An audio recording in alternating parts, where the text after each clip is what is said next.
Hello everyone, it's Myeongkul. Today I am going to read Harry Potter and the Sorcerer's Stone by J.K. Rowling. Chapter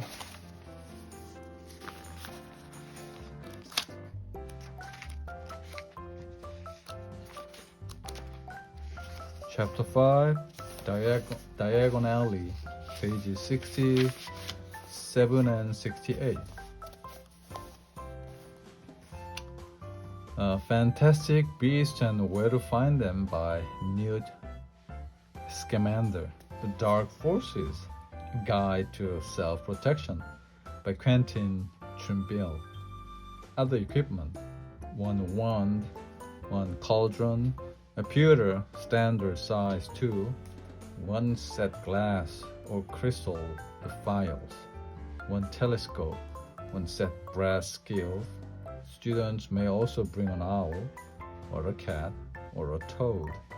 Parents are reminded that first years not allowed their own broomsticks. Can we buy all this in London? Harry wondered aloud. If you know where to go, said Hagrid.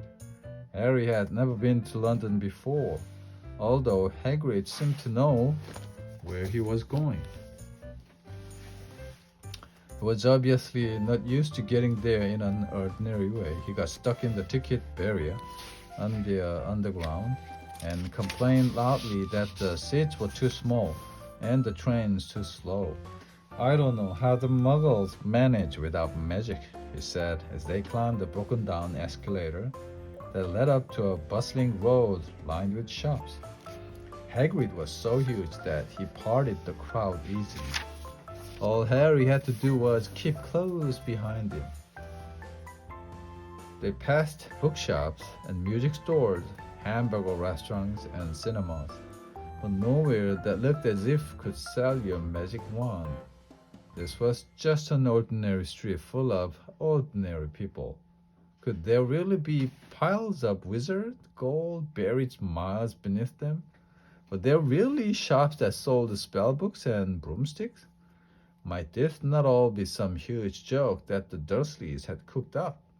If Harry had known the Dursleys had no sense of humor, he might have thought so, yet somehow, even though everything Hagrid had told him so far was unbelievable, Harry couldn't help trusting him. This is it, said Hagrid, coming to a halt. The Leaky Cauldron. It's a famous place. It was a tiny, grubby-looking pub. If Hagrid hadn't pointed it out, Harry wouldn't have noticed it was there. People hurrying by didn't glance at it. Their eyes slid from the big bookshop on one side to the record shop on the other, as if they couldn't see the Leaky Cauldron at all. In fact, Harry had the most peculiar feeling that only he and Hagrid could see it. Before he could mention this, Hagrid had steered him inside.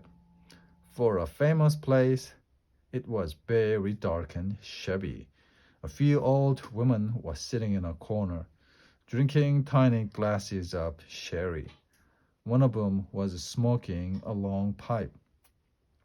A little man in a top hat was talking to the old bartender, who was quite bald and looked like a toothless walnut. The low buzz of chatter stopped when they walked in. Everyone seemed to know Hagrid. They waved and smiled at him, and the bartender reached for a glass, saying, "The usual, Hagrid." The end.